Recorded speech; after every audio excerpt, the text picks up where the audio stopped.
有没有过那种努力很久，但成果看起来很普通的日子呢？就是你每天很认真，上班、下班，撑住，再来一次。但你问自己，我这样下去，到底会不会改变？你没有放弃，但你也说不出有什么突破。人生像在慢慢累积，但你看不到翻盘。那今天这段经文就是要回答这个问题。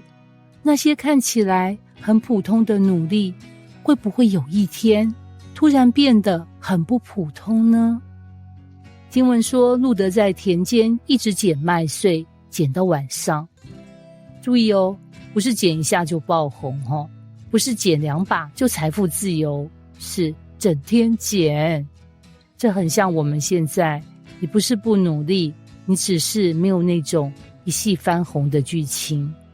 你是那种默默加班，默默付出，默默撑住，然后呢，他把捡来的打了，约有1法大卖，翻成现代就是量很多，多到什么程度？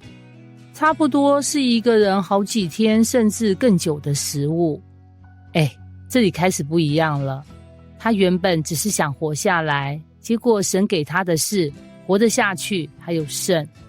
然后呢，他把东西带回去给拿俄米。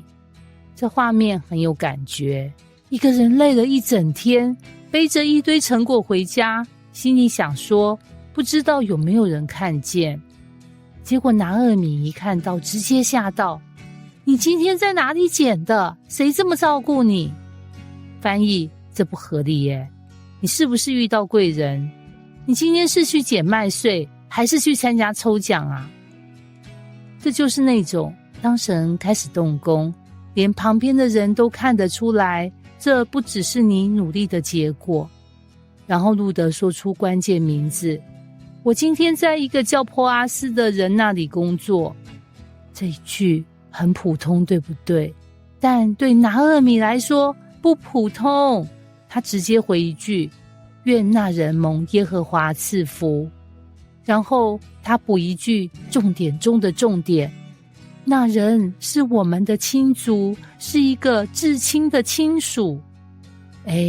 观众注意，剧情开始连线了。你以为路德只是刚好捡到一块田哦，但其实是捡到关系，这很重要。很多人以为神的祝福是东西变多，但很多时候神的祝福是把你连到对的人。然后路德继续说，他还叫我常常跟着他的仆人，直到收完。翻译，这不是一次性的好运，这是持续性的保护。拿俄米马上说，女儿啊，你跟着他的使女出去，不要在别人田里被欺负。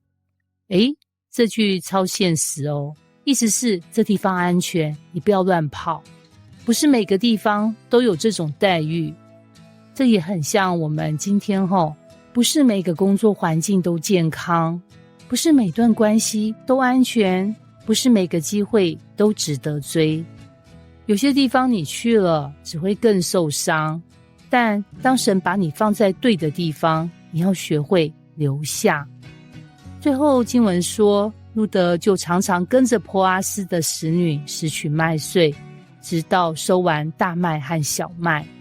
注意哦，这代表什么啊？不是一天的奇迹，是一段时间的累积。很多人希望人生是祷告一次全部翻盘，努力一次直接成功啦。但神常常给的是一个对的地方，一群对的人，一段持续的供应，然后你在里面慢慢被建立。所以整段圣经其实在讲一件很关键的事，你现在做的那些看起来普通的努力，如果在神的安排里，它不只是累积，它是在铺路啊。你以为你只是在捡麦穗，但你其实走进一个关系网。你以为你只是多赚一点，但你其实在接近一个翻盘点。你以为你只是撑住今天，但神可能正在为你准备明天完全不一样的剧情哦。问题不是你现在多厉害，问题是你有没有在神为你安排的那块田里。当你在神安排的位置上，那些看起来普通的努力正在默默改写你的人生结局。